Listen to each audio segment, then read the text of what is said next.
Hey guys, so today I'm going to be doing a wrap up for the Bout of Books readathon. If you've been keeping up with my channel, you'll notice that I did some vlogs slash wrap ups for the first like 5 or 6 days of the readathon, but I never had a chance to actually upload any kind of wrap up for the 7th and final day. This video is just for the people who strictly want to see what books I read during the readathon and what I thought of them. And if you actually want to see a vlog from those 7 days, then you can go watch those, but I figure not everyone is going to want to watch all of that. So I figured I would make this video. The first thing I read during the readathon is Homecoming, which is the 3rd book in the 100 series. I didn't read the entire book, but I read like pretty much the second half of it. And I enjoyed it, but I have to say it was my least favorite book in the series. I feel like with each book I liked it a little less.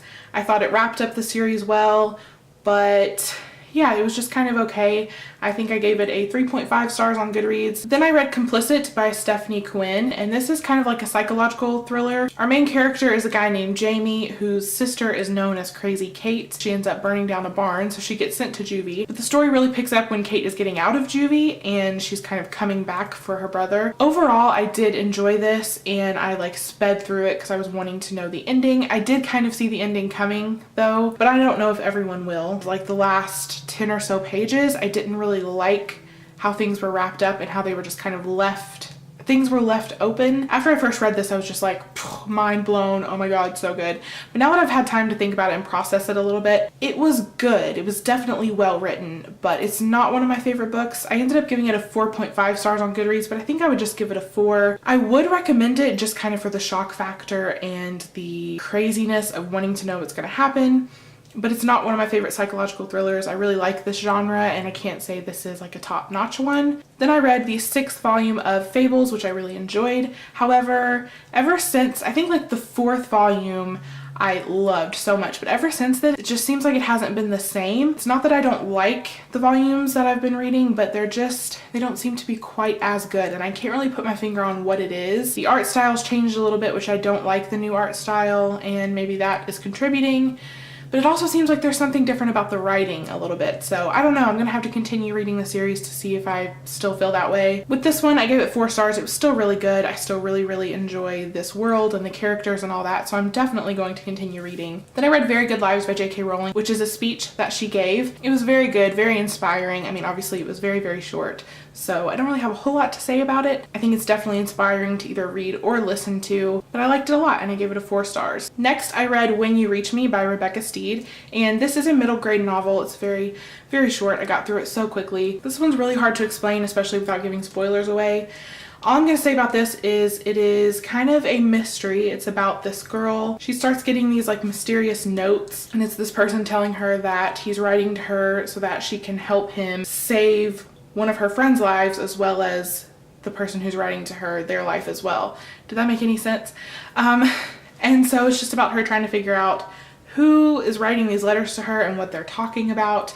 And it's just really good. I loved the writing style, and it's just a really fun middle grade, so I definitely recommend that you pick it up. I gave this a 4.5 stars. Then I read Everything I Never Told You. Not sure how to say the author's name, so I know the first name is Celeste, but the last name really confuses me. So this is about this family, I think in the 1970s, and the oldest daughter dies, and it jumps back and forth between the past and the present and kind of tells the story leading up to the actual story. That makes sense. It touches on a lot of different topics like family, grieving, death, of course. The family's an interracial family. The father is a Chinese man and the mother is this blonde American woman. So it talks a lot about that. It was absolutely beautifully written. I really loved this. I didn't get through it as quickly as I was wanting to, but it's one of those books that you don't want to rush through. I definitely recommend it. It was very good, and I gave it a full 5 stars. Then I read My Life with the Walter Boys by Ali Novak, and I'd actually already started this before the readathon started, but I read the majority of this book during the readathon. This one is about this girl whose mother passes away, and so she has to go live with this other woman who has 12 kids, and all of them are boys except for one. It was really good. I thought it was very cute. I gave it a 3 stars.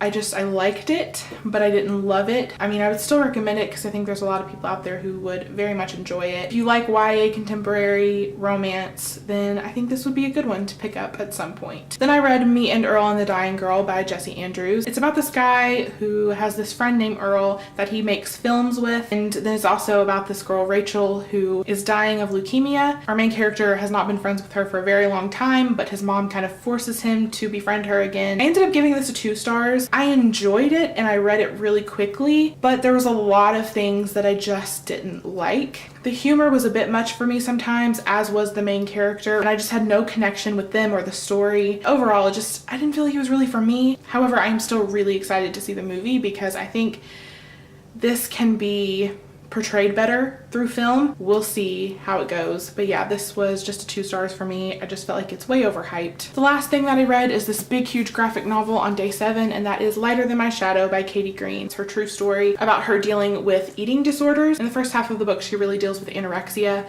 and then later on in her life, kind of the second half of the book, she deals with binge eating. I just love the way this story was written. The artwork itself is not anything out of this world stunning, but my favorite thing about the artwork was when the author was drawing like her emotions, how she was feeling. I thought it was so beautifully done and like so accurate. Like you could just, the way that she drew these emotions was just so beautiful, and I loved it. I could really just connect and relate to a lot of the things in this book. I highly recommend it. I feel like this is such an underrated book. Full 5 stars, absolutely loved it. So that is everything that I read for Bout of Books. I tried to keep up with my total page count and pretty much failed, so I can't even tell you what my total page count was, but I don't even really care about that. I think I did pretty well, especially considering the last few days I was in a massive reading slump. So I got a lot of reading done in the first few days, and I was happy with that. There was only 1 book on my original TBR that I did not read, and I'm cool with that. That's it. Hope you guys enjoyed this video, and I'll see you in the next one.